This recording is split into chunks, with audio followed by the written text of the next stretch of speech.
Ito na nga guys yung ating paksiw na isda. Luto na nga siya. So, pwede na tayong kumain. Pero nailagay ko nga dyan yung sili guys na medyo hinog-hinog na siya. Kasi binigay lang. So, sayang naman. So, instead na bibili ko, kinuha ko na lang din. Kasi pwede naman yan. Ayan. Kasi mahal na ngayon ang mga bilihin. So, kain na tayo guys. Luto na yung ating paksiw na isda.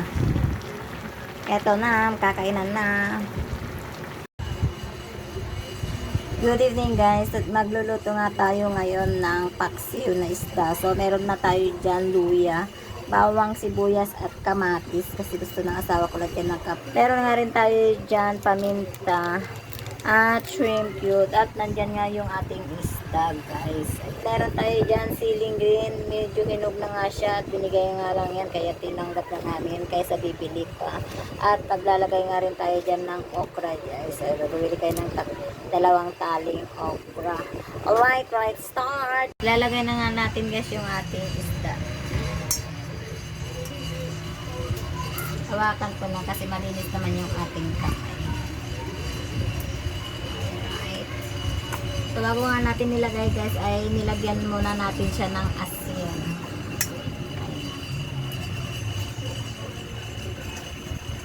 Uy! Tomato.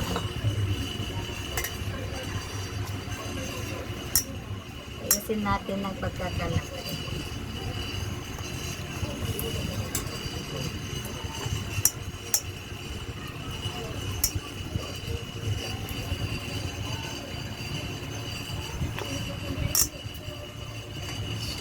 Dami guys na rin itong binili ng asawa ko. Siya kasi ang namamalengke. Kasi hindi pa tayo pwede gawa ng ating paa. Ayan, dami.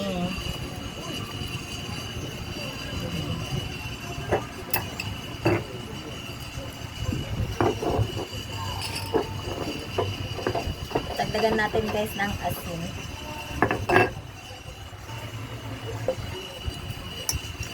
Kasi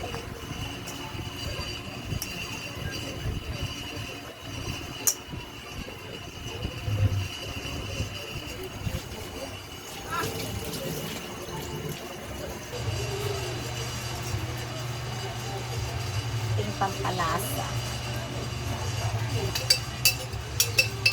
Ating asin. Wala na pala kaming asin guys. So, tak-tak na natin.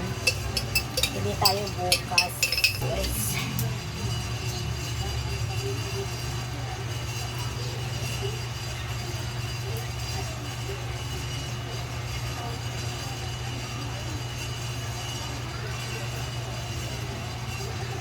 Kukulangin tayo yata ng suka.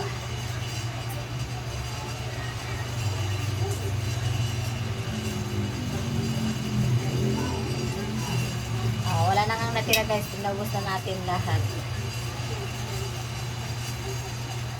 Ayan, wala na. Okay din guys, lagay na natin lahat. Kasi para di masayang.